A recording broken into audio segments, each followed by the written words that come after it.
All right, welcome to the RTÉ Soccer Podcast. I'm Raf Giallo. Lots to chat about today, and later on I'll be joined by Shelbourne's Rachel Graham. But right now I'm in the company of Richie Towell and Keith Treacy to talk about the Ireland squad for Portugal and Armenia, how Shells and Shamrock Rovers got on in their Conference League openers and the weekend's FAI Cup semi-finals. And the two lads are on with me now. Lads, how are you? Oh, good. Yeah, not too bad now. And just a bit of housekeeping as well. Obviously, we're on RT.ie, YouTube, Apple, Spotify, and wherever you get your podcasts as well. Timestamps under the description box on YouTube and also on the episode page on RT.ie/sport. But lots to talk about, but one thing I did want to mention first was Jeff Hendrick's retirement. He obviously won 79 caps for Ireland and played for the likes of Newcastle, Burnley, and many others. Obviously started at Derby County as well, came through at St. Kevin's Boys alongside Robbie Brady as well as a young lad too. But on Virgin Media Sports with Tommy Martin last Tuesday night, he said, "I'm still not too old, but I think I'm done. I made the decision with the teams that have been interested with me. They didn't suit me or my family life, and I'm at the age where you want something that's a bit exciting and to carry on enjoying playing, and that didn't come up at the moment, so I'm just spending more time with my kids." And Richie, obviously, I know you would have known him from your time with the Ireland under-21s, alongside the aforementioned Robbie Brady as well. But the line that jumped out to me that he said to Tommy was, "I think it probably would be a bit selfish for me to be away from my family 3 or 4 nights a week for another 20 games on my CV." And imagine that resonates when you get to a certain point in your career, when you've got a young family and you've got those, there's a tipping point in your career. Yeah, firstly, I obviously played with Jeff on the 21s, and Jeff's had a great career. He obviously went for a lot of money to Newcastle, played for Ireland on numerous occasions, so he's done absolutely fantastic. He has in his footballing career. He's had a journey that most kids, I'm sure, would love to have. But what he said really resonated with me because I had quite a lot of offers still in the league to continue on playing. But like that again, do you want to, like what he said, for another 20, 30 games on the CV?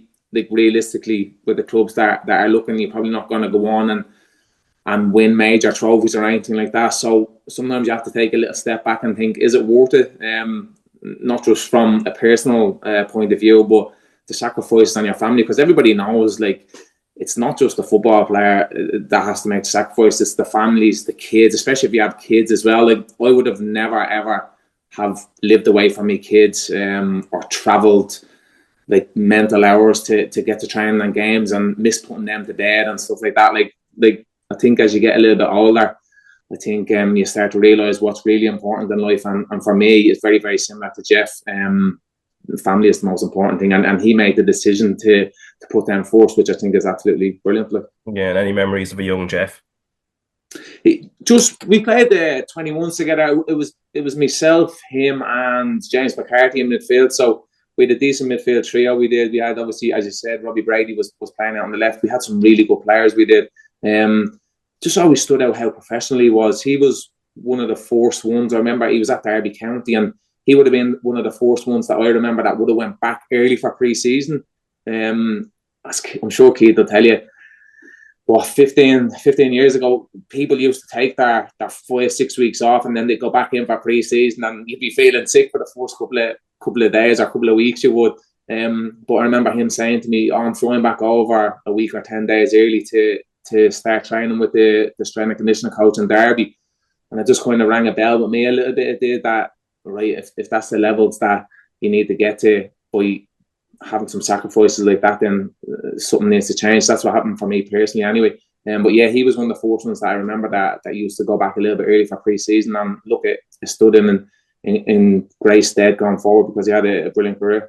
Yeah, and Keith, I suppose 79 caps for Ireland, that's an amazing achievement to do that. Play at Euro 2016, where I remember him having a really good tournament at that stage. It's just Ireland after that never really pushed on. We haven't obviously qualified for anything since, but I was always interested in him as in terms of his midfield role, because he was really multifunctional. He can sort of play as a 6, he can play as an 8, and sometimes he was played out on sort of the edges of that midfield. But I don't know if there was ever a point where we ever saw him in his best position or, playing in a consistent role within midfield. Do you think that was a bit of a hindrance to him at times that, obviously lots of managers would have picked him, so he was obviously highly rated, but that whatever system was being used, we never really got to see him playing in a role consistently that maybe would have suited his capabilities? Yeah, I take your point, Raph. To get 79 caps for your country is an amazing achievement, and I do think a lot of that will be down to Jeff's versatility. It would have worked for him at certain points. It would work against him at other points. When the manager is filling in a team sheet and he thinks, I want X, Y, and Z to play, he will just move Jeff around because he was so versatile. But yeah, I take your point that maybe we didn't see the best of Jeff because he didn't nail down that one position for Ireland. But I'm sure we're going to come on to it later in the podcast, Raf, what we do for the Jeff Hendrick now. And I'm always saying it in terms of modern day footballers in centre midfield, particularly, we don't really see the likes of a centre midfielder anymore. It's either, I'm a defensive midfielder and I'm an attacking midfielder, or I'm a 10 and I'm a 6 and I'm an 8. What about doing a little bit of both? And Jeff was one who could do a little bit of everything. He had a killer pass in him. He could defend. He could put the boot in. So, yeah, I think he was a really, really good player. And look, you don't go and play for the likes of a Newcastle, a Derby, a QPR. I think he was Burnley's most expensive player at the time when he went into the building. So, yeah, a really, really good player. And although I'm sad to see the back of Jeff Hendrick through Irish eyes, totally understand the reasons that are coming out of him. And I think any footballer that's played the game and spent time away from their family and has been on the road for a while, you get to a point where you're just beaten down and you've had enough. And there'll be decent offers there. There'll be a couple of grand a week. And he's thinking, it's not enough anymore. I feel selfish. I don't want to be away from the family. We've been bouncing from house to house. It just becomes a little bit too much. And at the age of 33, Jeff has obviously been beaten down a bit. And for him to say he's not too old, he obviously feels physically capable. So that might be something that still burns on him. Maybe we'll see Jeff again at some point. I'm not too sure. But yeah, really, really good career and one that he should be very, very proud of. Yeah, and mentioning the Ireland under-21s, obviously we have got live coverage of their match against Slovakia on Friday. So coverage starts at 7 p.m, RT2 and the RT Player. Also, a bit of a shout out for a documentary that's on tonight. So that's Tony Cascarino, Extra Time, which is at 9:30, RT1 and RT Player. And you should be able to watch it on the RT Player afterwards as well. Again, one of our great players from the high point of the Big Jack era. And then I think what we were going to talk about, of course, was Ireland coming up with the World Cup qualifying campaign returning now for the October window. Portugal away and then Armenia at home are 2 games, but we'll largely just stick with Portugal first because that is this Saturday. Live coverage on RT2 and RT Player on Saturday, 7:45 p.m. kickoff. Coverage starts at 7 o'clock. We'll also have radio commentary as well and a live blog on rt.ie/sport. The squad was named last week on the Thursday, sort of on a day where I think the 2 League of Ireland clubs in Europe was actually the bigger story. So this might have slipped a little bit under the radar, but Seamus Coleman back in, John Egan as well, Will Smallbone, Festi Abaselli, Jason Malumbi, Callum O'Dowda all called in. Troy Parrott is also fit again after a late withdrawal before the last window, but it's with a view to the Armenia game rather than the Portugal one. He got 20 minutes for AZ at home to Telstar yesterday. Little bit of a concern is with Evan Ferguson. Didn't get off the bench against Fiorentina for Roma yesterday, but he has an ankle issue according to Gasparini, but he is still in the Ireland squad at this point. And then not included and largely down to injury, Matt Doherty, Boston Lowell, Jimmy Dunn, Josh Honan didn't get a call up this time. Killian Phillips also not called up. Jason Knight out injured too, and Johnny Kenny not called in. Before we discuss it, let's listen to Heimir Hallgrimsson, who was talking about what number of points would if it's 3 points that matter in this window given what happened in September. He was chatting to Tony O'Donoghue after naming his squad last week. Yeah, we need to go to Portugal and play a good game. I think to restore confidence, to restore, I'm not going to say dignity, but restore some confidence in everything, and for the fans that travel to Armenia, give them a good performance in Portugal. And that's the only way we can get something out of that game, is to have a really, really good performance. But if we look at this camp, even 3 points from this camp will keep us alive in November, and then it could be down to goal difference. So that's again something that we need to be aware of when we go to Portugal. So that's Heimir Hallgrimsson there talking to Tony O'Donoghue after naming his squad last Thursday. And Keith, it feels like the air has gone out of the balloon already post September. So I don't know, 3 points, against Armenia after the Portugal game, if that's kind of clutching at straws at this point. Yeah, to be fair, Raf, I could hear it in your voice when we were shifting gear into the international. I could hear the strain on your voice. But to be fair, look, I don't know where the optimism came from, to be honest. And it's so deflating.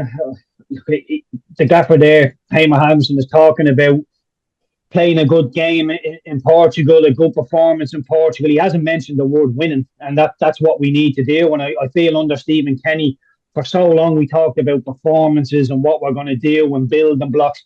That's all out the window now. It's time to win games of football, and it's almost like copy and paste every single Ireland camp, because it feels like the same stuff is coming up again and again. And look, there's a world draft where we could play our best football. Every one of our players could be a 9 out of 10 against Portugal and we still get beat. That's the reality of the situation. So we've only have ourselves to blame that we're in this situation. And even if we go and get a valiant draw against Portugal, is anybody really say with any sort of assertiveness or confidence that we will go and beat Armenia? I really don't think so. I just think there's an awful lack of depth in the squad. That we've spoke about centre midfielders for so long. There's some strange decisions starting to creep in. Look, I've nothing personally against John Egan coming back into the team, but when you look at the amount of centre halves we have, Jake O'Brien, Nathan Collins, Darragh O'Shea, Liam Scales, Seamus Coleman can play there as well if needs be. And yeah, we're throwing another centre half into the mix. And it's like, what's the point? Oh, well, he must be ripping the championship up. He must be doing really well. Hull are 15th in the championship and they've conceded 16 goals in 9 games. What's going on? Why are we putting in a centre half that's doing okay in the championship into the squad when we've got 6 or 7 centre halves that are everybody keeps telling me they're brilliant centre halves, they're Premier League centre halves. Well, why are we putting in championship centre half? Why do we not have somebody in League One, in the Championship, in the League of Ireland that can get on the half turn, that can give us something, even though might not be the finished article and he might not be, what we need moving forward, but somebody with something inspiration, not another centre half. We need somebody to get us on the edge of our seats, and we have wingers that can do it, but we don't play with enough width. And look, Rafa, the more I go on about it, the more I just don't know what to think of this Irish team. And I look and I think, well, where's the positives? Troy Parrott's a massive positive. Troy Parrott hasn't played any football in September. He's played 20 minutes in October. How fit is he? And if you're the manager of AZ Alkmaar, you're probably looking at him and thinking, don't go to that, Troy, stay here, because in all likeliness, we're not going to get out of the group. So if you're not an Irish person, you're looking at it thinking, I don't want to risk my player. And I can actually see the side of AZ Alkmaar thinking that type of stuff. So Evan Ferguson is doing well at Roma, but he's not scoring goals. We need him to be scoring goals. So although there's positives, there's also a lot of negatives. And the manager's talking about performances where that's gone out the window. And that went out the window when you got the job. We needed wins and we needed points on the board. And we've been very, very poor. In 180 minutes of World Cup qualifying football, we turned up at 45 against Hungary. And that was only after they had a man sent off. So very, very hard to get behind, very, very hard to know what to expect. Although I give us more of a chance in the Portugal game than I do against Armenia. And when I say a chance, I think we'll put it up to Portugal. I think we'll have a valiant loss. It'll be one that we're thinking, play like that again and we'll be all right. And then we'll probably take a step back against Armenia again, as we so often do. So I'm not too sure. After the more I talk about it, the more I get disheartened and disillusioned with it all. I think you might have noticed that I was disheartened and disillusioned before we started talking. I don't think you've helped my mood there. But just to go back to something you were saying, just in terms of like you almost feel more confident when we go into the game against Portugal than we would against, in a game against Armenia. And obviously we lost to them quite badly the last time out. But is it your sense that actually when the onus has to be on us to be on the ball, that actually that's where it's most worrying, whereas that backs against the wall thing almost with the players that we have and the system we have almost suits us better?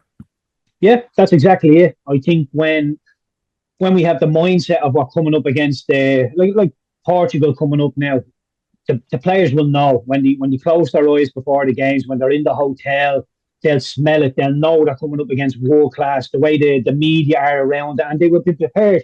We're going to suffer. We're not going to have a lot of the ball. It's going to be difficult. It's going to be hard. We're going to have to do all the dirty stuff and anything at the top end of the pitch in terms of set pieces. We've got to go for hell for leather. But when we play a lower team, it's like the expectation is on us to open up and play and be pretty and make it nice, whereas it doesn't have to be. The onus will be on us to win the game, but the onus is not on us to win the game that way. We put them restraints on us ourselves. And I do think this Irish team is a lot more capable of defending and being on the back foot and springing out and hunting people rather than saying we'll have a full court press and we'll go toe to toe with people. Yeah, look, I wouldn't say I have full confidence in us beating Armenia, but I think we're a little bit more comfortable in that style of play that we play against Portugal, because we'll drop back. We'll know we're going to give up possession. and we went very close to beating Portugal in the recent past. But yeah, there's always a mistake in us, isn't there? Even if we're on top, even if we're going forward, sometimes when we have the ball in the opposition third, we're our own worst enemy, because nobody is thinking about what happens if this breaks down. It's all about forward, forward, forward.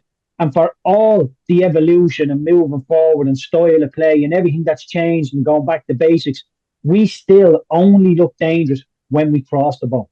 We don't look dangerous when we try and force it through the middle, because we don't have the players to do that. When we get it out wide and we lump a ball into the box of Manning or a Coleman or whoever's playing or Benny at right wing back, we look dangerous.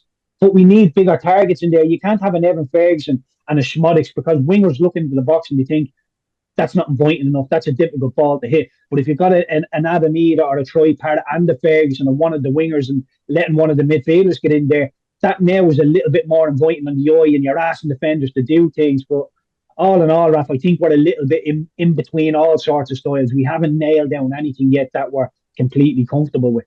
Yeah, and Richie, I suppose in that vein, in terms of the backs to the wall performance that would be expected against Portugal, would you be looking at Nathan Collins, whose form has been sort of strange, at least at international level, in terms of there have been mistakes there, and then club level as well? Obviously, captains Brentford in the Premier League, but would you be looking at him playing in midfield and try that again, like happened against England, at least for 45 minutes in the Nations League? No, I wouldn't be looking at him to go into midfield. If anything, I see Jason Malumbi's at going into the squad.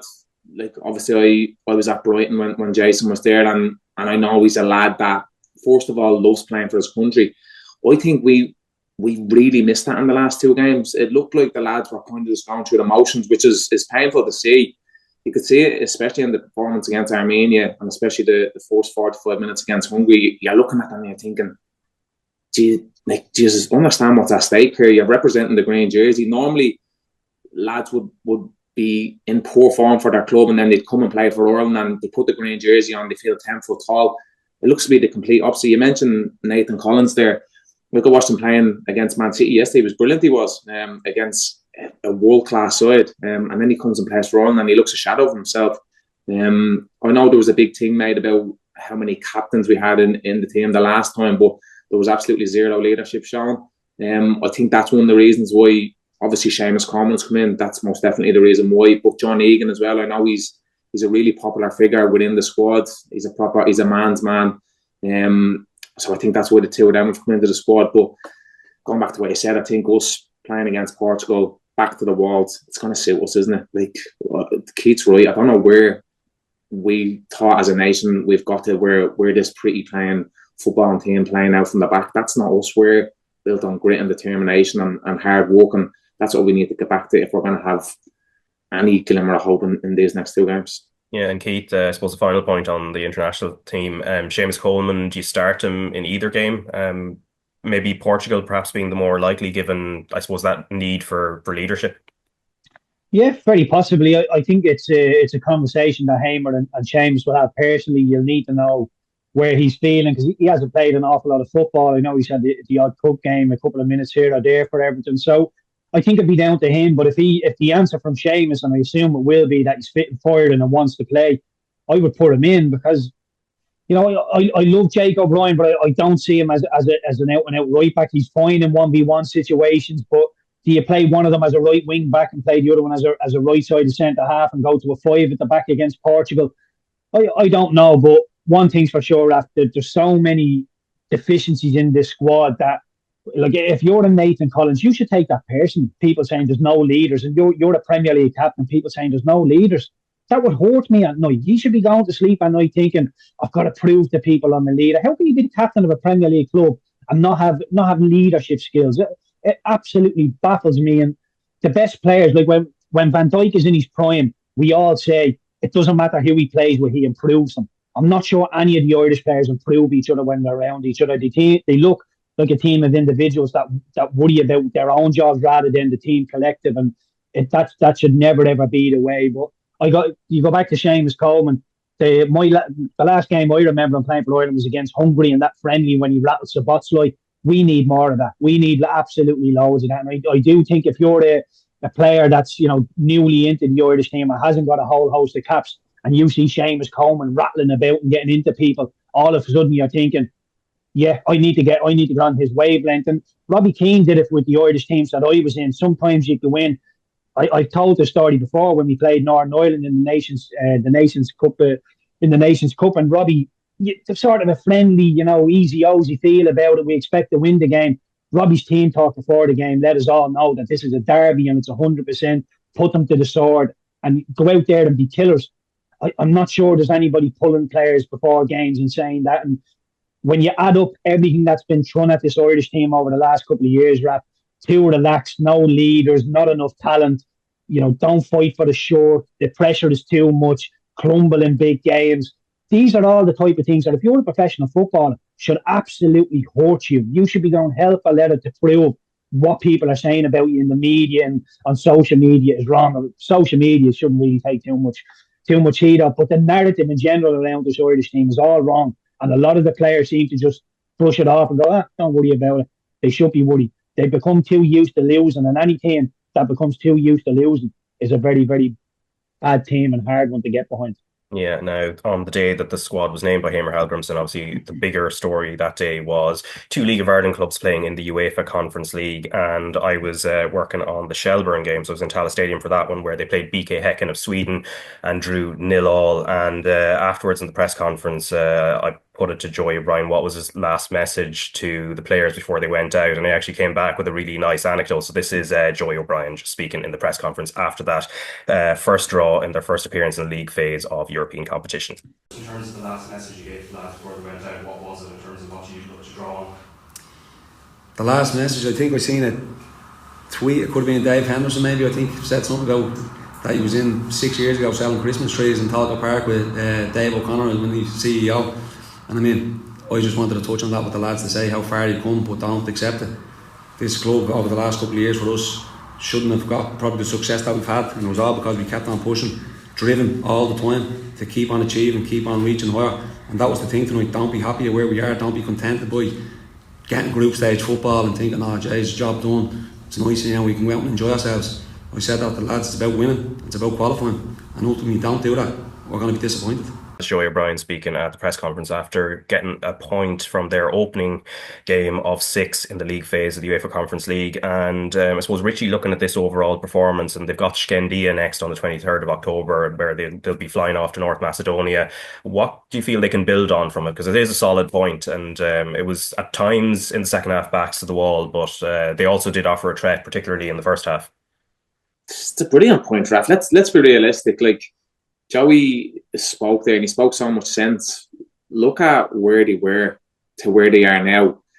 Like, they were in the fourth division not too long ago. If somebody had told you while they were playing in the fourth division that in a couple of years you're going to have won the Premier Division and be in the group stages of the Europa Conference League, they would have snapped their hand off it.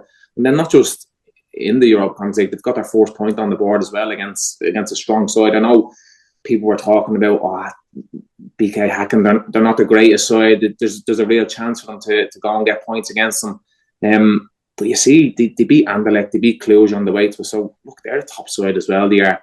I actually think the conditions. I'm sure you would know more about the conditions being at the game. They weren't good, I have to say. Yeah, they weren't good, but I'm sure that suited the boys, especially the Irish lads used to the rain and the wind. So look, it's absolutely brilliant to see Shelbourne picking up that fourth point. And like what you said, it's something to build on. And what I really loved about what Joey said is, right, they're after arriving now, but it's time to build on it. Do you know what I mean? And that's where they need to strive to. They need to look at Shamrock Rovers and see how many points they accumulated last year in the group stage and think, do you know what, that's where we want to be. We want to be a team that gets as many points as we can possible, and we want to be a team to qualify consistently as well. So look, it's absolutely brilliant for Shelbourne Football Club, for Joey O'Brien, his first managerial stint, and it's great for the players as well. It'll give them real confidence going into the remainder of the season. Yeah, the second half was particularly interesting once the halftime changes happened. So I spoke to the BK Häcken manager afterwards, Jens Gustafsson, about one of the changes he made. He brought on the winger on the left side, Danilo Al Said, and then Joey O'Brien also was playing this game of risk and reward, which I also asked him about in the press conference. So this is both of them back to back. Yeah, Jens Gustafsson first. the right side is quite strong in Shelbourne, but also, the counter-attacking and the balls into the box we needed to, and the set pieces very, very tough. So this kind of things we needed to avoid.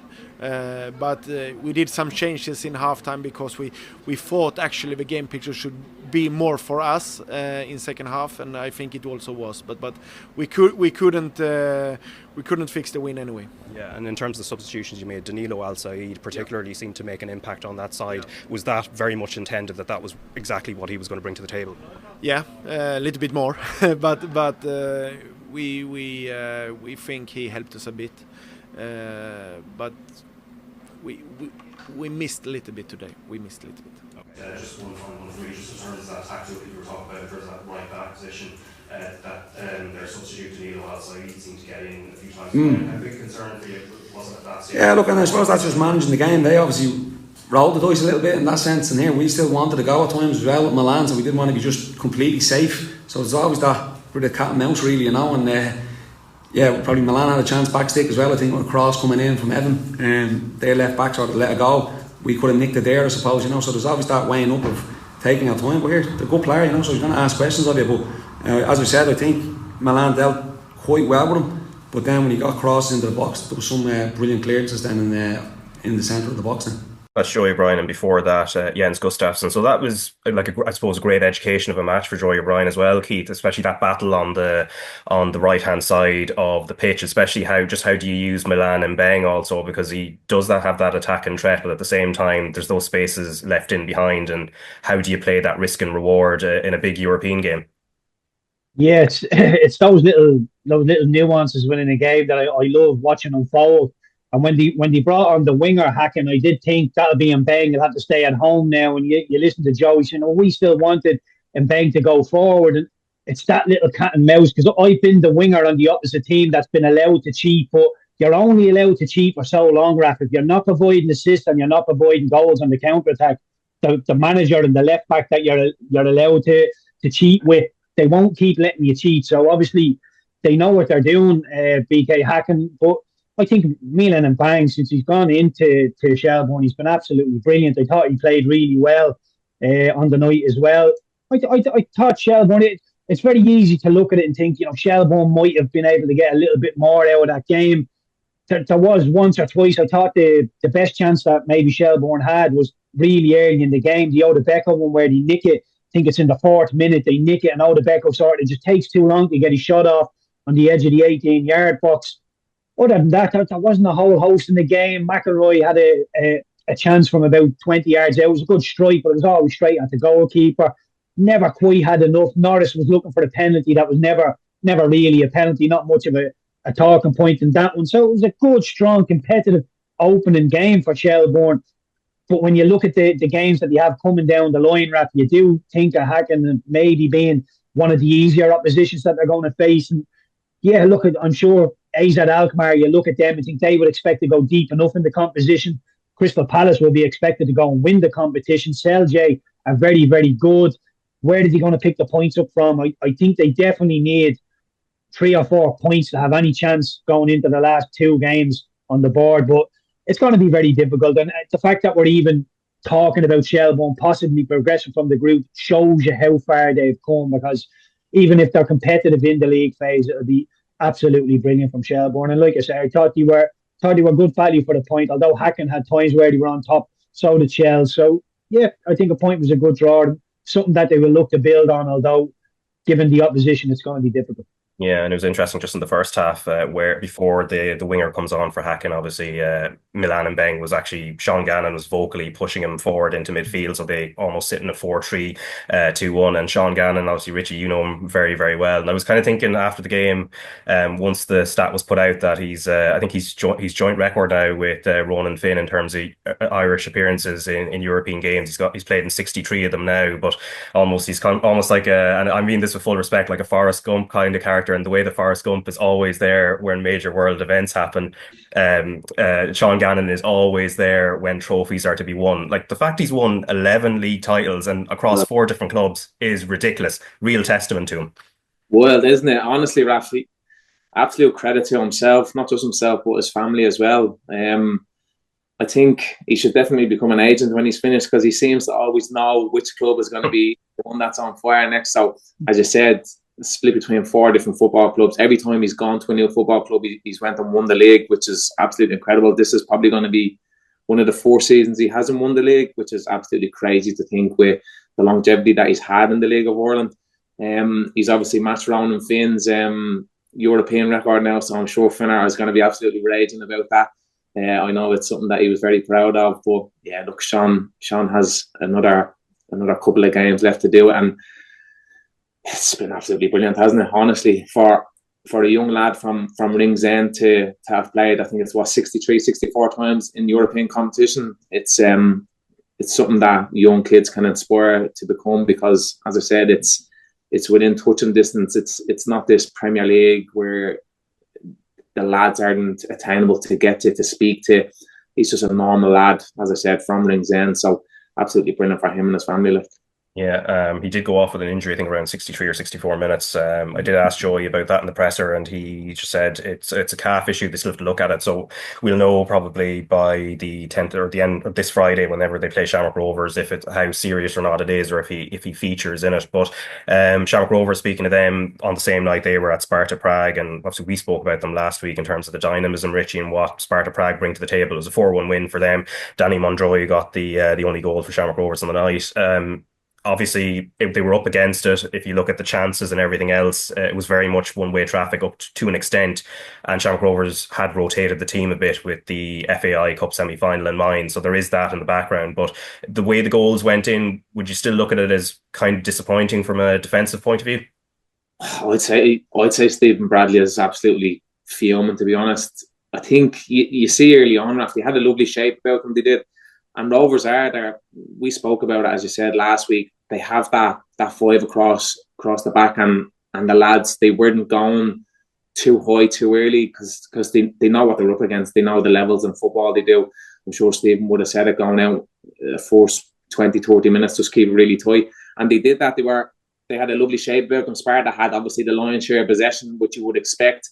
I think it's just the uncharacteristic sides of the goals. You see Roberto Lopez, who's been absolutely incredible. Honestly, I even feel bad coming from here a little bit, but he goes to go with his right foot. He should just clear with his left foot. The ball bounces, and then you even see Matt Healy. He does the exact same thing. He goes and tries to clear it back the other way with his back to goal, and the lad just blocks it, and it's a goal. But I think what will concern Stephen Bradley the most is conceding from 2 set plays. Like, listen, as Keith will tell you, you come up against good teams, and if they open you up, which they did for the last goal, you see them how fast they break in transitions were brilliant. But to concede from 2 set plays, to be absolutely devastating, because it's basically who wants it more. It's man v man, and you go up against your man, you're thinking you're not going to get a clean header of the ball. The second one, I think Aaron McEneff, he gets isolated 3v1. Like, that used to be something that used to happen to me when I was at Shamrock Rovers. If I was going out for the short corner, they always used to like to leave the rest of the lads in the box to defend the box, which is understandable. But you can see Aaron McEneff, he's got caught 3v1, and when it's a pinpoint cross like what the Sparta player is able to do, there's nothing you can really do about it. So, look, it's another big learning curve for Stephen Bradley, for the Shamrock Rovers players, because they've just gone up another level, and they weren't able to cope with it, unfortunately. But they'll be looking at games coming up that they can take big points from. Yeah, as they did last year in terms of getting 11 points. So 7 is kind of like the magic number that keeps being mentioned in terms of progression. And Keith, looking at it, they've Celje next, who they did play last year in the European qualifiers, and beat them 3-2 on aggregate, 3-1 at home, 1-0 away at this time. So they have Celje next at home, then they have AEK Athens away, Shakhtar Donetsk at home, Breidablik away, and then Hamrun Spartans of Malta at home as well. So when you look at that fixture list, are you confident that they'll still gather the points to at least get to 7 and possibly beyond? I'm not too sure, Raf, to be completely honest with you. And that's not me being, trying to detract from anything that Shamrock Rovers have done. I think they're a brilliant team. I think they can more than hold their own in the league phase of this competition. But Celje are a really good team. AEK Athens away is a difficult place to go. Shakhtar Donetsk at home is a difficult game, and Breidablik away is another difficult game. Hamrun Spartans, I'm looking at thinking that's one that Shamrock Rovers will have earmarked that hopefully they can go and get 3 points. A team from Malta at home, but in the meantime they're going to have to pick up some points in between there. But look, I think Stephen Bradley will be a little bit annoyed about the performance against Sparta Prague, but again, it's one of those that you can easily explain away. I think it would be a lot more worrying if you're saying Shamrock Rovers did everything right, played their best team, hit the levels that they're capable of, and just got put to one side. They didn't really turn up. A lot of mistakes on the night.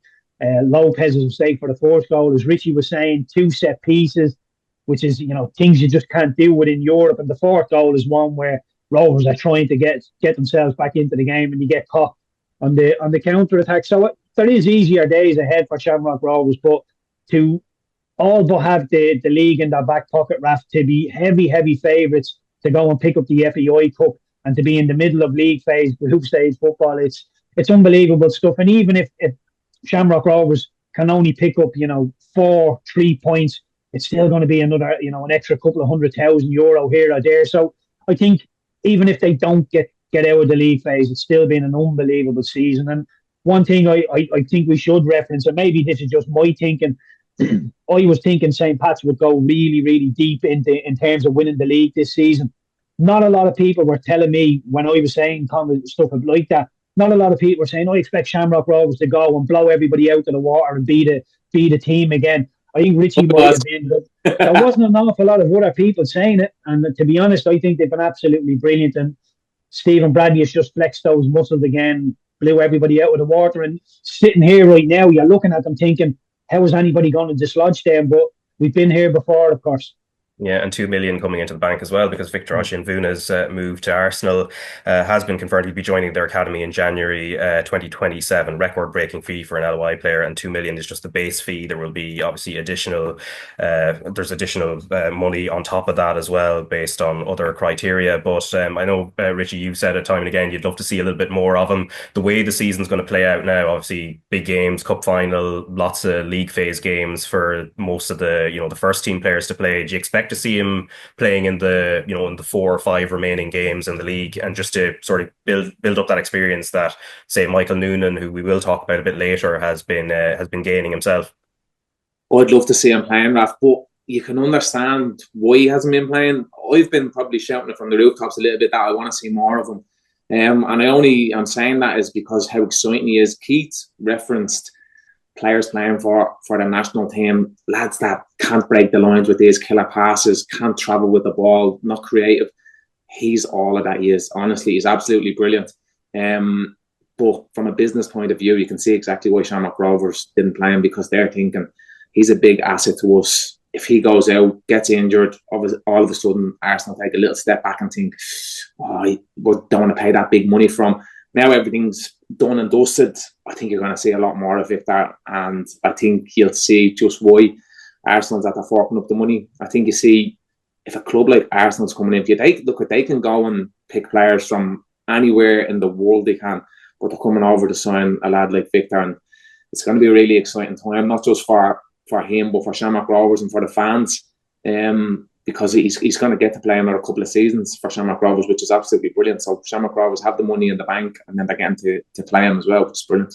Yeah, and obviously the double is on for Shamrock Rovers potentially. They're going to be playing Cork City in the FAI Cup final on 9th of November. We'll talk about the Cork City semi-final very shortly, because it was a brilliant performance from them. But we'll work our way backwards first. Seeing as we're talking about Shamrock Rovers as it is, yesterday live on RT2 and the RT Player, they hosted Kerry FC, who were obviously this is probably their biggest day in the 3 years they've been around as a club. But Shamrock Rovers won 6-1 relatively comfortably. Afterwards, Michael Noonan, who scored a couple of goals, and Stephen Bradley both spoke to Tony O'Donoghue. Yeah, brilliant. These are the games you want to play in as a player. The chance to get to a final, they don't come often, so we just made the most of it and knew we had the levels to go, and we did it.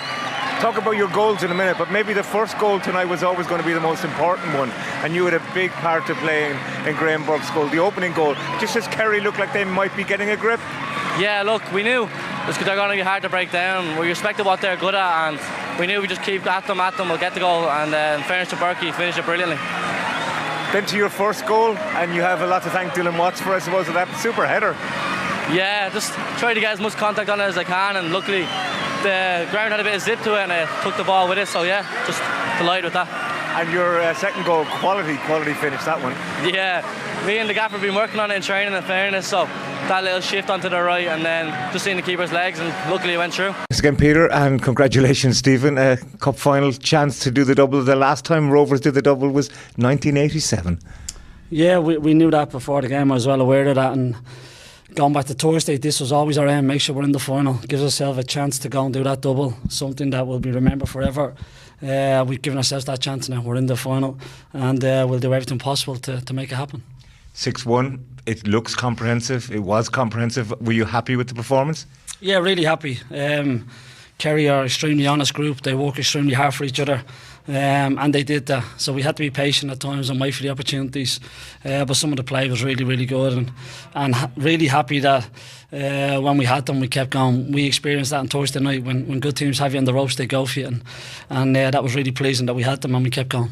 So that is Stephen Bradley there, and before that Michael Noonan, who of course scored a brace. I think on the game itself, I think largely there's no real surprise in it. Obviously there was one incident, Richie, which I think you probably would expect to be asked about. So it's the Graham Burke reaction to the tackle from Joe Adams, and I think at least Gareth McGlynn, who was part of our coverage, he felt the decision by Paul McLaughlin not to send him off was horrendous, and not send off Graham Burke. I mean, and Colin Healy kind of said as much as well when he was chatting about it afterwards to Tony. From a Kerry perspective, Stonewall red card, should he have been sent off, Richie? Absolute dive from Joe Adams it was. No, look, I was going to text Borky after the game yesterday saying, I'm going on RTÉ Podcast and I'm going to have to defend you. Listen, Graham's a really, really good friend of mine, good teammate. But you can't do that. Not in today's football, Raf. I think as soon as you have two fists clenched, I know he was just trying to push him down, and as he's trying to push him down, Joe Adams has jumped down as well, and it looks terrible, doesn't it? I know Stephen Bradley came out and said, look, it was fair, yellow card at least. Obviously, I think everybody else who watched the game thought it was a red card. I think it was a red card. He's very, very fortunate to have gotten away with it. Look, I'm glad he did get away with it, purely because he's the best player in the league. To have him missing the game in the Aviva would have been absolute travesty. It would have been a disaster, not just for Shamrock Rovers, but for him as an individual, for his family. I know them really well. They up and down the country supporting him. So it would have been absolutely good if he had missed it. I'm sure Ger Nash and all the Cork City players are watching the game yesterday thinking, send them off. We don't want to be playing against him. He's the most influential player for Shamrock Rovers. They would have loved if he had been missing the game.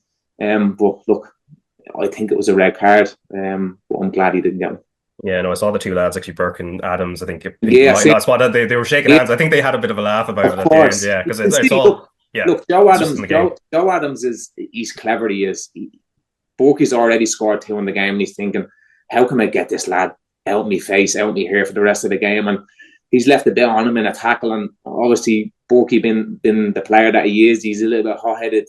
He's reacted badly to it. I'm sure Joe Adams knew that. And you can see after the game, look, I don't think it had that much of an impact on what the result would have been.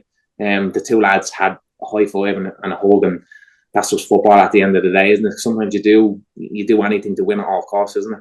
Yeah, and Keith, I suppose on the other hand, Michael Noonan, who we just heard from there, 2 really well taken goals, very different as well. It just shows his quality once again. Yeah, I'm a big fan of young Michael Noonan. I was lucky enough to be in the Pats under 17 setup when he was there for a little while, and it was there at the same time as Mason Mealy. And I remember Mason came up and trained with us a few times, and obviously I marked my card about him, and there was a couple of weeks later Michael Noonan come up and trained with us, and obviously my card was marked on him as well. He's been absolutely brilliant, and to be honest with you, there's so much heap and praise I have for Michael. I'd love to throw it on him, but you know, I just see it like so much weight of pressure being thrown, like young Victor Ozhianvuna now going to Arsenal. The pressure's just starting to ramp up on him, and you know, he still hasn't even proven himself as a League of Ireland player. We've looked at him and think, yeah, there's a big ceiling there. That's why Arsenal are taking a gamble, but he hasn't quite proven himself yet. So to be throwing praise on somebody like that, I feel it's, you know, it's not always the best thing. But young Michael Noonan, I I think he's unbelievable. I think he's the most exciting prospect we have in the League of Ireland right now. When I say that with Mason in mind, I say that with Victor Ozhianvuna in mind. I think Mick is unbelievable. We went to a French underage tournament in Le Havre, and he came over there I think he might have been 15, maybe just turned 16. And some of the lads were 18 and 19 playing in this under 17s tournament, and he absolutely held his own. And the more I watched him, the more I thought, this fella has a bit about him. He has everything he needs to go to the top. And again, I say that knowing there's a whole host of pitfalls between here and there, but he has the raw tools. From what I've seen, he has the mentality, he has the work rate, he has the endeavour, he has everything needed to be whatever he wants in this world, Michael Noonan. And I have my fingers crossed for him, because from what I've seen of him, he's a really, really nice kid and very, very humble guy as well. So I hope it stays that way, and I hope he reaches and gets everything he wants out of the game. Yeah, and good chance he's going to the under-17 World Cup now, because Stephen Bradley, speaking afterwards, said he's not going to stand in his way. There's the possibility maybe they might wait to send him over until after the first two group games. But I think Bradley did say, actually, if they have to let him go for the whole thing, he won't stand in his way, and it'll be well worth it. And I think from an Ireland point of view, we'd love to see that. Like, you don't go to World Cups all the time at any level. I think there's many other clubs out there after are thinking, won't I send me under-17s player to this World Cup? No. Very few clubs will be thinking that. It just goes to show you how highly thought of Michael Noonan is, that the club is even thinking he could be more important to us than to Ireland, and that doesn't happen very often at underage level. No, for sure. See with that, even like they should be sending them there and thinking, do you know what? Go and be the top goal scorer in there, and instead of being like that, you talk about Mason Elliott, Victor, 2 million. You be the £3-4 million euro player that's going to go. I 100% agree with what Keith said. I think Michael Noonan is the best out of the whole lot of them.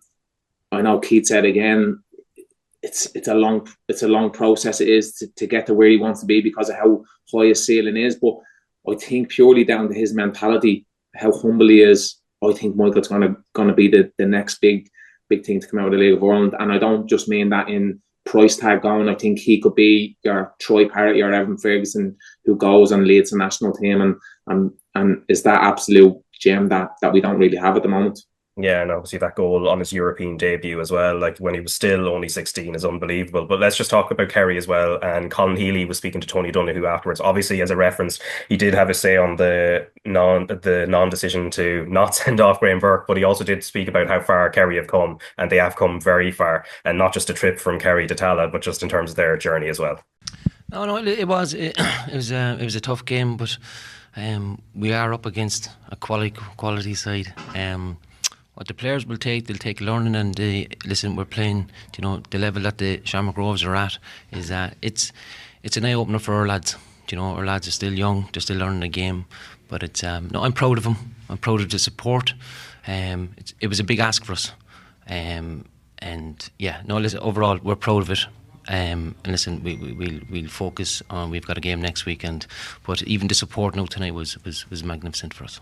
So that's Colin Healy there, and really focused on the big picture rather than the scoreline. And I think that's obviously normal given where Kerry are at. But he did talk about there, Keith, what the players might learn. What will the club take from it as well? And I suppose also having a figurehead like him, who's massively experienced in the game and obviously well respected and well liked as well.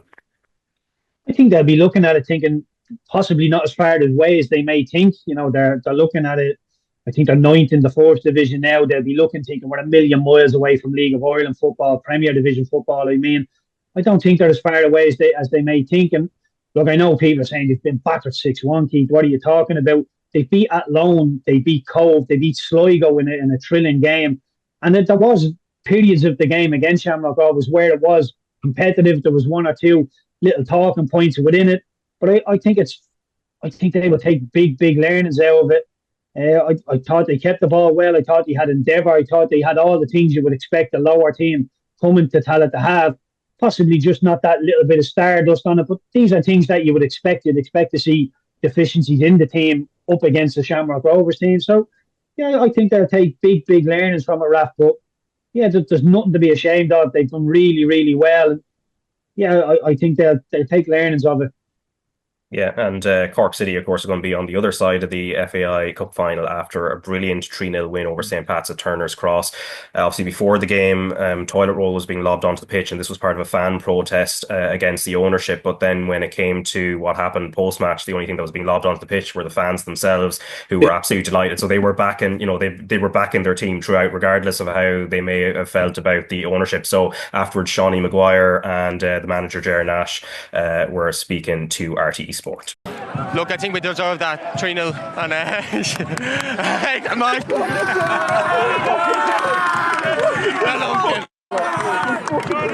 Rory Keating with Shawnee. The goal, Shawnee, you've scored some important goals, including one to win the cup final. You've scored for your country, but tonight, the composure to bring it around the keeper, right foot, and then finish with your left foot, it's one of the best, surely. Yeah, I think I've had a lot of fine moments in my career, and I've been telling the boys that all week. I've said in the press during the week, if we get to Aviva, that week leading up to the final will be honestly the best weeks of your life. Seeing your family, seeing your kids, your friends, at the biggest stage in Irish football. And thankfully all these young fellas, these young players, we have a young team, and they're going to relish it. I think they really deserve that. It's been tough on them. A lot of them are playing their first league campaign in the Premier Division of League of Ireland. So look, I've kind of shown a different side of myself and leadership skills this season, and more so a player that shows my leadership skills by actions, and thankfully I did that tonight. Well, look, I think you asked me before the game about how difficult a job it was to come into, and it was chaos. But look, I think there's a couple of things that when we came into the club, we knew we had to fight to stay up. But what's just as important and more important, I think, for this football club is to create an identity, and that's why Mark McNulty and David Moyle have come in. We've been brilliant, and we have to have unity as a club, and we made a lot of changes at the club. I think for the long term of this football club, a lot of changes which will make us better for the long term. Maybe that's not been seen from the outside, and I understand the reaction to results, but we have to build something. There has to be an identity at the football club, especially in this part of the country, in my opinion. Sorry, and I just want to say, and the unity is there. The unity has been in the group, and I feel really strongly about that, and we need that unity going forward, and that's the whole club. The owner has backed me since I've been here. I don't understand everything that's gone on. I was in Scandinavia. I can only talk about since I've come to the club and brought staff to the club and players to the club. He's backed us, and we're trying to form something new, and that's what we'll continue to do. That is Ger Nash there, who's obviously had a really decent start once things settled down in terms of managing Cork City. And before that, obviously, Shawnee Maguire, who you'll know, I suppose, very well, Richie, and he spoke really well there. I suppose it's no coincidence he gets that first goal. Like, he talks about leadership there, and he showed it both on and off the pitch. Yeah, look, Shawnee's had a brilliant career, first and foremost. I think he'd be really, really gutted and disheartened with where Cork are in the league. Obviously, they're on the brink of getting relegated.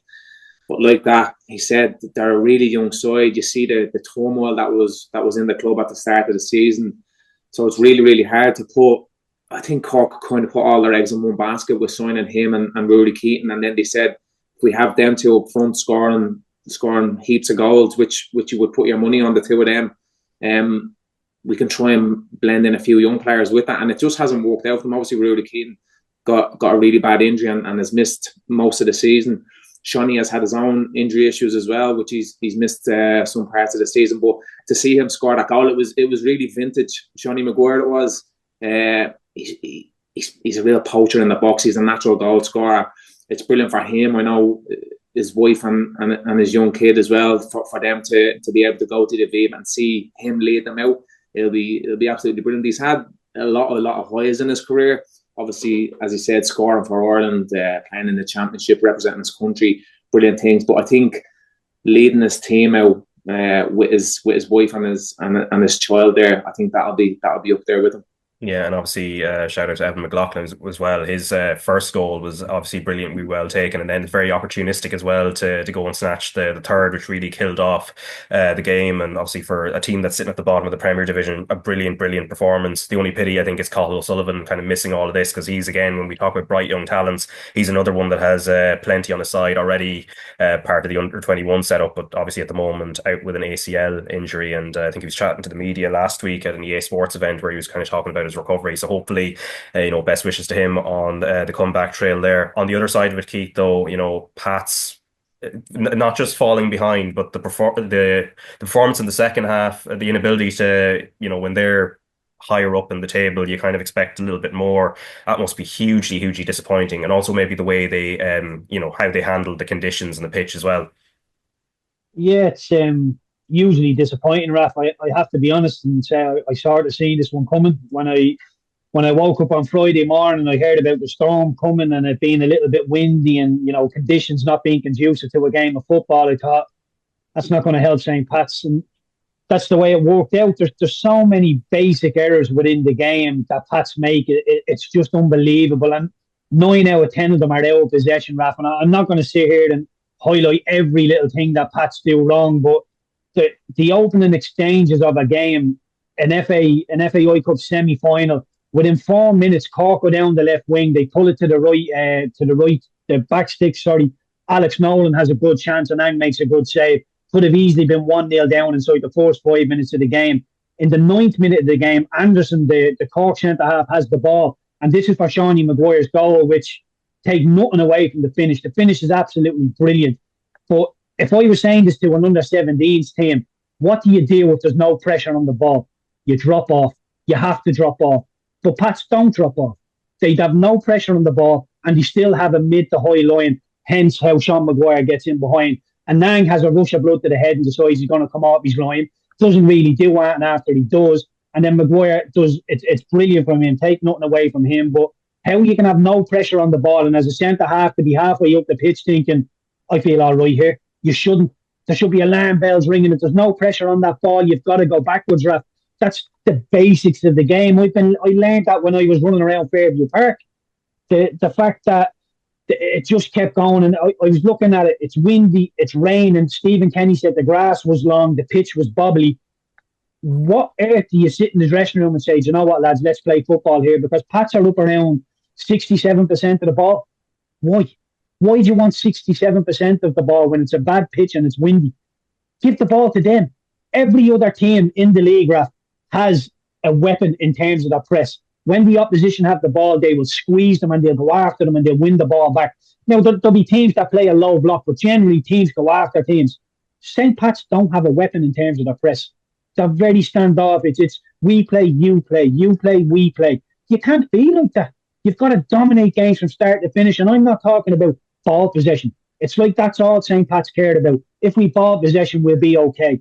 You will not. You need to have more about you than just ball possession. And on a night where you're asking for, grit, determination, desire, work rate, Pats just fell short, and they generally do fall short in those areas. And the reason it's not a good look is because they seem to have the hard side of it down, Raf. They have the talent, they have the nice, intricate plays, the overloads on the wings, getting Mason into the game. They have all that stuff. Right now, it's a horrible day. It's not a great day for football. Can you outwork the opposition? Can you outfight them? Can you answer the other questions that people aren't sure about? No. Unbelievable. The alarm bell that rang for me, Rap, was when RTÉ did the draw for the semi-final and St. Pat's got Cork, and I heard the St. Pat's fans in the background giving a cheer, and I thought, don't like that at all. And then obviously Pat's beat them in the league quite easily. And then you're thinking, oh, well, this will be an easy one again. That's not coming from the Pats dressing room, by the way. I'm talking about the Pats fans on that one. I didn't like the reaction. It was always going to be a really difficult game down in Turner's Cross. But yeah, I think there's no fight, no desire, very few leaders, a talented team, Raf, a very, very talented team, one of the most talented teams we have in the League of Ireland, but they just don't have that backbone and grit. And when teams say Pats have a soft underbelly, again, that's something that if you're a professional footballer should hurt you, because people are putting your character into question there. And you're looking at Pats in the European race. They got Rovers, Bows, Waterford and Shelbourne as the last 4 games. 3 Dublin derbies. It's going to be difficult. It's going to be very, very difficult for Pats to make Europe. Yeah, and speaking of the European race, obviously there were a couple of games in the league at the same time while the FAI Cup was the big story, but Derry taking a big step, but and these games were pushed back to Sunday as well, just because of the aforementioned storm, but a huge 3 points for Derry City against Sligo Rovers, so Michael Duffy popping up late at the far post to head in, and I don't think we can underestimate it, Keith. That was a huge result for them. It took them a while to get over the line in the game, but it gives them a good bit of breathing space now with few games left. Yeah, it was the 94th minute, wasn't it? Michael Duffy popped up with the header. And again, I feel like I've been banging this drum for ages. I watched the game. I'm looking at it thinking, it's all Michael Duffy. And I can't quite remember who was doing the commentary, but they even said it's like the Michael Duffy show out there. It was just Michael Duffy, Michael Duffy, Michael Duffy. It's somebody else has to come to the party from a Derry point of view. And I could see the celebrations, and I understand that 94th minute winner against Sligo, everybody's on a little bit of a high, but they just kicked the can down the road, haven't they, really? Shamrock Rovers will probably go and win it on Friday against Shelbourne, which, in all likeliness, now you're a Shamrock Rovers player, and you hear, oh, you're playing Shelbourne on Friday, win and you win the league. You're thinking, lovely, this couldn't have worked out any better. Go and beat the champions to become the champions. But from a Derry point of view, it's just that consistency. We keep talking about consistency.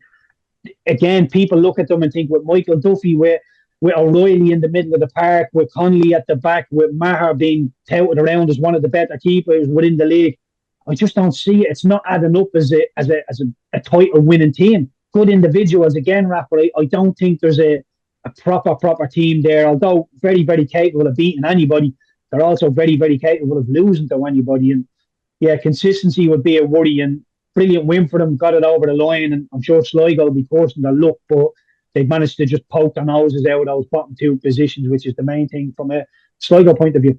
Yeah, and also just we're a little bit tight for time, but Richie, a couple of things in regard to Waterford, who beat Drogheda 2-0. So obviously the clean sheet, which is something they've been crying out for a while, but then at the same time a defensive linchpin that you know very well, and you've won things together with in terms of Andy Boyle, calling time on his career as well. And similarly to what we were saying about Jeff Hendrick, someone who took his career really to right to the zenith in terms of getting as much out of it as he could. Yeah, he done absolutely brilliant, Raf, didn't he? Like, let's look before he had signed for Dundalk. I think he was playing in the 4th division. He was at the main at UCD, Shelbourne. So he's literally gone the whole way up, hasn't he? So he's gone from the 4th division up to the Premier Division, won the Premier Division on numerous occasions, played in European football with Dundalk, gone on to represent his country as well. So what an absolutely magnificent career. He'd be probably one of my best friends in football. Me and my wife have gone away with him and his wife on a lot of holidays and stuff like that. So not just a really, really good football player, but a really good person as well. Great father. So yeah, look, it's sad to see someone like that hang up the boots, but he's had an absolutely fantastic career and something that should be celebrated. Yeah, and Waterford obviously getting those big 3 points, they're huge for them, obviously stemming the tide of some very difficult results. Steve McMullen making some really good saves in that game as well, and obviously that, I don't know whether it's a bounce from the new interim manager with Matt Lawler, anyway, his first game in charge as well. Drogheda, very briefly on that in the European race, Keith, again, your former club, but it does leave them a little bit vulnerable to the two teams behind them, which are Pats and Shells as well, albeit they're not a million miles away behind Bows either. No, they're not a million miles away. I fancy Drogheda, to be honest, Rap. I think they'll have enough to get it over the line. Even the Waterford game, you know, you're looking at it thinking, geez, that's an awful result to go and lose 2-0 to Waterford, with all due respect to Waterford. But I was watching and I thought they just missed chance after chance after chance. And you're thinking, they're never usually this wasteful. And the second goal was literally the last kick of the game. Drogheda were pushing, try and get the equaliser. So very competitive game. Could have easily went either way. Drogheda could have easily won it, but just so happens they came out the wrong side of it.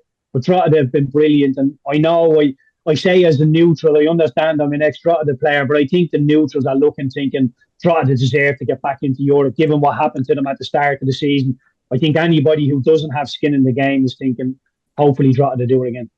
Yeah, and then something we might park this particular issue, but there was a bit of a discussion yesterday, and then Gareth McGlynn was making the point that he'd love to see the League Cup brought back, or maybe some sort of an all-island competition as well. I think between himself and Stewie, just in terms of giving particularly young players that extra bit of game time, because we've only got the two competitions, and obviously the League Cup was stopped just as COVID started. So we'll come back to that maybe in a couple of weeks. But just, I suppose, a final point, Richie, and this is the First Division and your former club as well, Dundalk. They had a chance to go and seal promotion on Friday night, but they ended up drawing 1-1 against or in Athlone, and at the same time Cove Rounders winning big game against Bray Wanderers 3-1. And now suddenly what will happen is, if Dundalk don't beat Finn Harps at Oriel this Friday, and provided Cove beat informed Longford, the 17th of October when Dundalk and Cove meet each other at St. Colman's Park suddenly becomes a huge fixture. Obviously, there's a lot of ifs in there as well, but it suddenly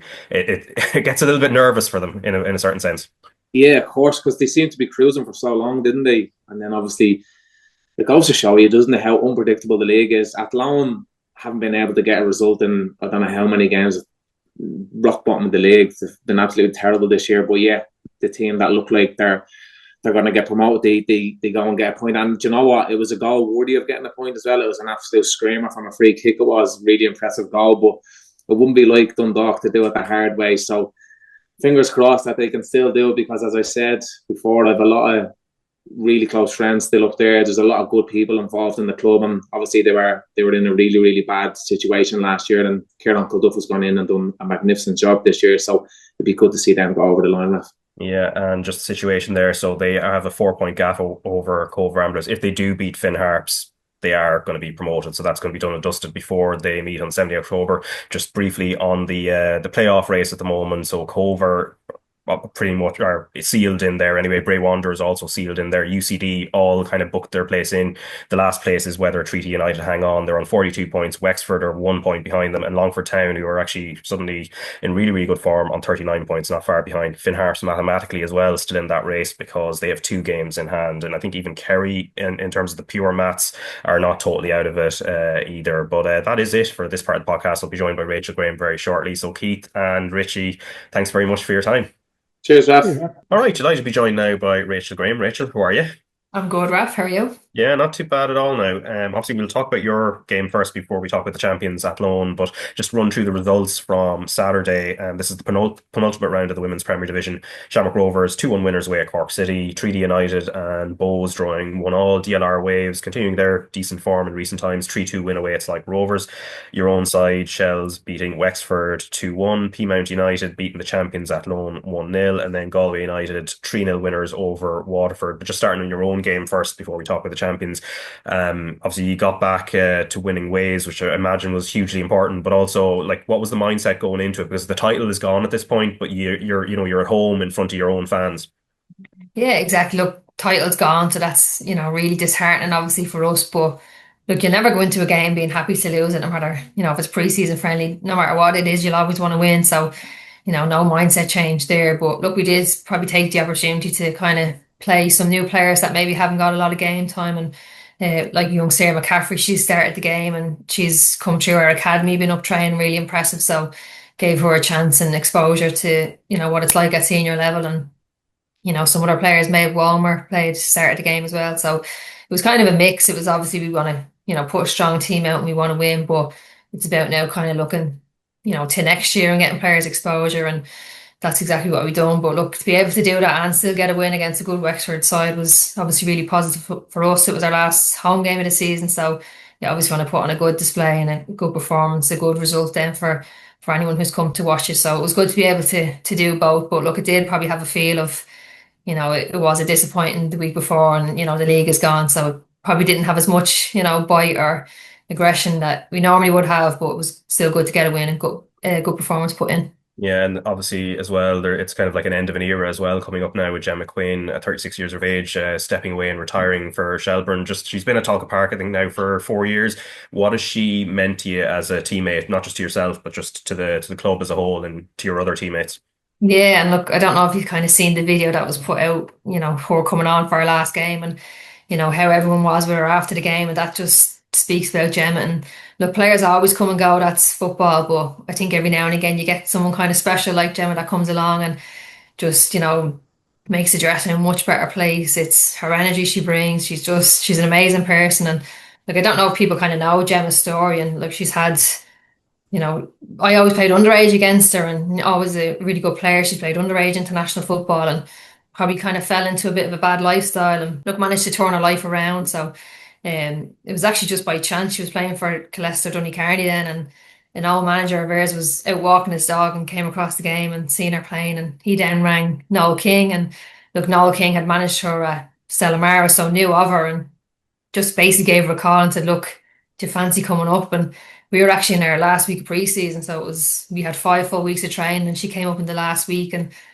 I mean, her first session, probably the first 2 weeks, I don't think she even touched the ball in any of the sessions. She was just so far off it. But probably wanted to kind of give up and quit. But we said, look, just give it a month, see how you get on, and just really worked our socks off. Really dedicate ourselves to the cause, and it obviously proved. She's big moments for us in the Shelbourne jersey, and probably a role model or inspiration for anyone who's looking to see if hard work or dedication pays off. She's exactly that. So, but look, she's been a brilliant player, but look, she's a special person. She made the dressing room a much better place, and I think you could see everyone's kind of messages to her when she left that she's leaving a big hole behind. And look, she won't be a stranger. She'll be at games and stuff, but to not have her in the dressing room is going to be a weird feeling, especially for us, as she's one of our oldies, and looking at her retiring, it's kind of me and Per were kind of looking at each other saying, I think, we could be next here. Like, this is not far away from us. And it was a really emotional day on Saturday, and she really felt all the emotions. And I think it's more so just where she's come from in her life. She's turned her whole life around to be able to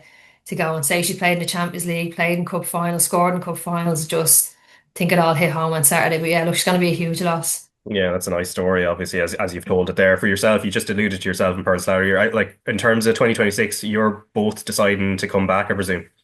Yeah, look, we haven't really said it, I suppose. We're just kind of, it hasn't really been a topic. We just kind of started talking about it next year, and it was kind of like, if you play, I'll play kind of thing. So look, it's, we obviously haven't signed for next year. We don't, know any for definite, but there's no plans for charge just yet now.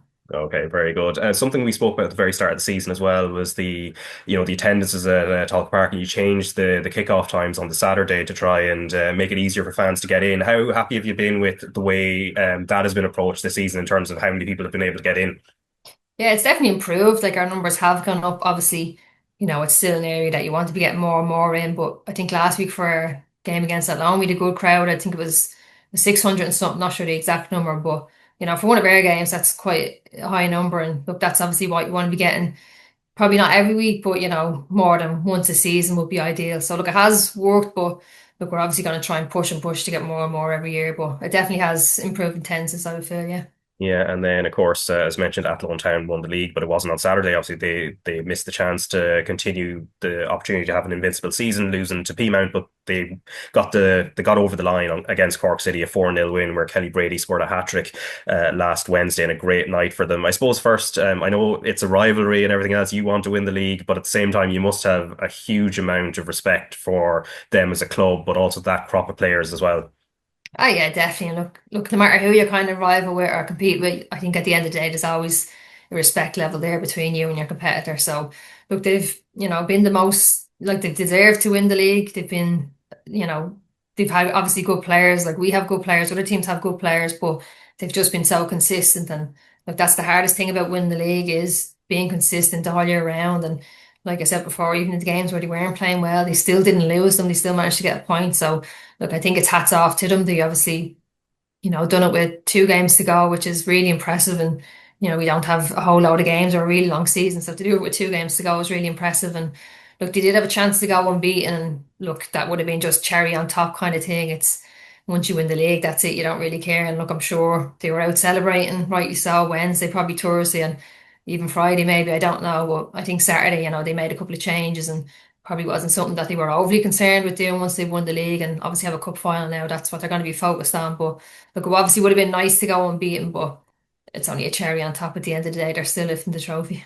Yeah, and the cup final on the 19th of October against Bohemians. Obviously, we'll be building up to that next week. But in regard to Kelly Brady, obviously had a brilliant season so far in just terms of the number of goals she scored, and even on the night that they clinched the league. US born, but she's been capped by the Ireland under-19s. She's been very open about her ambition to want to play for the Ireland senior team. Do you feel that is actually realistic in the short or medium term? And do you feel like she should get the opportunity? I definitely think she should be getting the opportunity. Like, she's top goal scorer in our league, best centre forward in our league, and she played for Ireland before her age. It's definitely, if I was Carla Ward, it's someone you would be looking at. And look, obviously the camp coming up is going to be a really tough one to call. Brand new players in, players that you've never seen at that level before. So whether it's a case of next year's Nations League, or if we have friendly games, you might see her get a call up. But look, I think for this camp, I'm not sure. I wouldn't say no, but I'm just thinking it would be probably a bit of a risk on Carla's side to call someone in completely new. Where it could be a case of, look, she's not in the squad, she's in the extended squad, but bring her into training and see how she gets on. Give her a feel for what the level is like. But I mean, if you're a top goal scorer in our league, she's very hard to defend against. It's definitely someone that, if we have these type of players at our disposal, I definitely think it should be something that you should be looking at and looking to use her. Yeah, and her teammate Maddie Gibson obviously would be biased on that front, but she told the Irish Times anyway recently, if I was the Irish manager, I'd be calling up the likes of Katie Shine, Roisin Malloy, Kelly Brady as well, and even looking at who won Player of the Month. So Hannah Wish is the Player of the Month for September, and the fact that there were 4 Athlone players, I suppose, on that list of nominees for this month, again, Megan Plashko, Brady herself, Roisin Malloy, is testament to how much depth they have and quality, I suppose. Yeah, and look, I think that's probably what they've really done well this year is the recruitment. And look, sometimes you have to look outside the league to get what you need, and sometimes it's a bit of a risk bringing in Americans. Look, we've done it before and it's worked really well, but other times it just hasn't really worked out that well. But I think their recruitment this year, they've done really well. Like Hannah Weish, the keeper, Kelly Brady. They've essentially 3 Americans they brought in who've really worked out well. So I think that's been something that's stood really well to them this year is the recruitment that they've done. And sometimes it's hard to bring players in from abroad, but they've definitely, they've gotten really good players. And often sometimes when you bring in, players from America, it's just they're super fit and they're really athletic, but lack probably the technical side of the game. But I think the players that they've brought in kind of have both, and that's really what stood to them this year, I think. Yeah, and obviously it's about a month, I think, since Colin Fortune stepped away from the job. So it's remarkable that they've finished off the season the way they have with a caretaker manager, albeit John Sullivan's done a brilliant job. But in terms of that vacancy, he seems like he really wants it. So they've got choices to make as well. We might talk about another candidate who's sort of popped up on the radar as well. But John Sullivan has done brilliantly.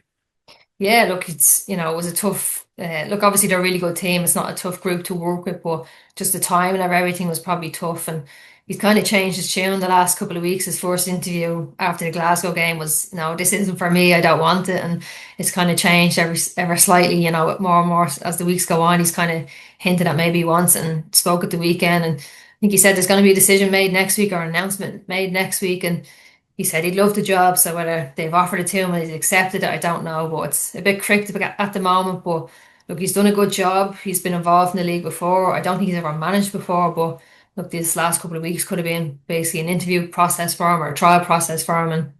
And, he's probably gone in with the intention of not wanting it, but got a feel for it. Maybe thinks now, look, this is something I do like and it's something I can see myself doing. So I'm sure we'll hear soon enough. But look, it's a big job. Obviously a great group of players, a really good team. So it's an enticing job to take. So look, he kind of hinted at maybe he was getting it, but I think we'll wait and see. Yeah, and obviously there's managerial movements at the moment. As I said, there was alluding to other candidates potentially being potentially in the mix, and one of them possibly being Sean Russell, who stepped away from Treaty United with a couple of games of the season to go. It was interesting timing actually, that because you would think maybe you might just see out the last couple of games. So it's just very very intriguing on that front, I suppose. Yeah, and that's the weird thing about it. It's more so the timing of it. And look, with 2 games to go, you would think if he did have intentions to leave, or if it was a case he was, approached by Athlone, you would see out the season and then do it. So he's obviously done a really good job with Treaty. Maybe not.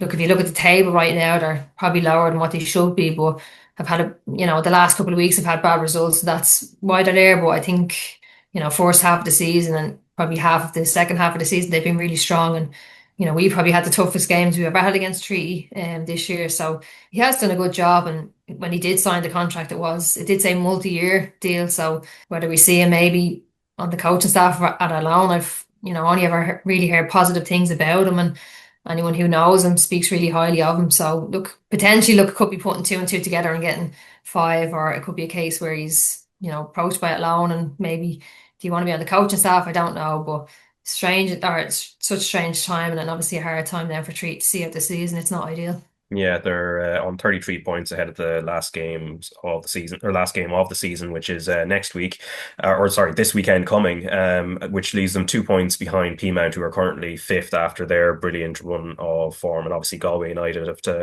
tied up 3rd place, so that battle is over. And then one of the only other battles really is at the bottom for Cork City, would want to avoid finishing down there in Waterford, just above them, a point ahead. But before we go, just in terms of the Ireland squad, we did kind of talk about the Kelly Brady side of things and whether, in the short term or medium term, she might get looked at. But who do you feel is making a good push for it now at this stage? Because I'm sure the squad will be named more than likely next week. The games against Belgium are right towards the end of the month as well. Yeah, look, there's probably a few, and look for this camp. Obviously, look, Louise Quinn's not going to be around. It's probably our first competitive camp without her, and like Megan Campbell doesn't have a club, so there's a call to make on them whether they're called back in. And Erin Healy, I know she's out of season at the moment, and look, didn't feature a lot in the last couple of camps. So whether that was Carla taking a bit of a gamble bringing her in, and probably not being overly impressed with her, not wanting to give her much game time. So whether she's called back in, I'm not sure. And look, Denise is struggling with an injury as well, so. Look, obviously, if she's fit, she's in. It's just whether a case of she can get herself back fit in time. But like we spoke about before, like Jamie Finn's back playing now, Jess Sue is back playing now. So, these are top players that we want to get in our squad. And look, I was saying, I don't know if they've ever been in Carla's squad. I'm not sure. But I'm sure Carla's dying to get them back in. But I think in terms of, looking for a call up, Avian Clancy has been in before, and obviously, went through a really tough, tragic time with her mother passing, and just was taken out of the squad completely, just, obviously for personal reasons. So, she's back playing to her best. She's been excellent again the weekend for us. And, she's someone that's probably looking to get back in Carla's squad. So she's possibly one. We spoke about Kelly Brady. Again, is she going to take a risk on her? I'm not sure, just, having never really seen her before within that environment. Hayley Nolan possibly called back in. We know Anna Patton's suspended for the first game, so is she going to call in an extra centre half? And we've seen Hayley obviously in the USA games and done well, so potentially she could be called in. Yeah, Tara O'Hanlon's back, fit as well. She's obviously a young, high potential player for us. So I think there will be a few different names in. And just the ones that I'm most intrigued about is the Jamie Finn, the Jessu, because we obviously know their quality. They're only for injury, they would have been in all our last number of camps. So especially Jessu, I think she's one of them special players that we definitely need to be getting the most out of. So they're probably the two that I would be looking, the first two names I'd be looking for to see if Carl has called them in. Yeah, and a final point as well, and a bit of good news for Niamh Fahey, who's been appointed Liverpool's first technical coordinator. And I suppose you know her very well. I think you would have played together, kind of coming through in the underage teams, and then for Ireland later on. Obviously, she's been a huge stalwart at international level and a big character at Liverpool as well during her time as a player there, and obviously retired earlier this year. But real vote of confidence in terms of her knowledge of the game and what she can bring to the table, that she's got a huge non-playing role now. Yeah, definitely. And I think the most impressive thing about it is that they've created this role for her. So it's not a case of, someone's left, would you like this role? They've created it for her. So they obviously think so highly of her. She's obviously, went in and made a really good impression. And look, Niamh's a very clever girl. She's a master's in pharmacology before she became a professional footballer. Now she's got a master's in a business administration role. So she's obviously, put the work in. This isn't like a token gesture they're giving her. She's obviously knows her stuff and obviously really value her. But look, I think it's brilliant to see that these roles are being created for just, specifically for the women's side of a club. And, a lot of times you see we have a technical director, but that person does men's and women's. And sometimes they can often just be, maybe more focused on the men's side of things. But to have someone solely dedicated to the women's side of the game and just worry about, women's recruitment, women's strategy, women's pathways is huge. And look, obviously, a testament to Niamh that they've created a role for her. They didn't want to see her just walk away from the club. It's huge. But look, it's great to see. And, for anyone looking to, be involved in football, and everyone has to be a player to be involved in football. There is jobs around. So I think to see, someone who's come through the whole pathway is brilliant. But to show that there is jobs out there that are in football outside of playing, it's brilliant as well. Yeah, definitely, and good luck to her on that front as well. But that's almost us done now. Next week we are already on the cusp of the Women's Cup final, which will be on Sunday, 19th October. So we'll preview that as well as wrapping up the Women's Premier Division season and continuing the build up to the Nations League playoff tie against Belgium. And on the men's side, we'll review the Portugal game and build up to what will be a revenge mission for when Armenia come to town next Tuesday. And then there'll be some LOI reaction as well, because Shamrock Rovers and Shelbourne play each other this Friday when the title race could be done and dusted. But for now, thanks for listening, and thank you to you, Rachel. Thanks, Raf.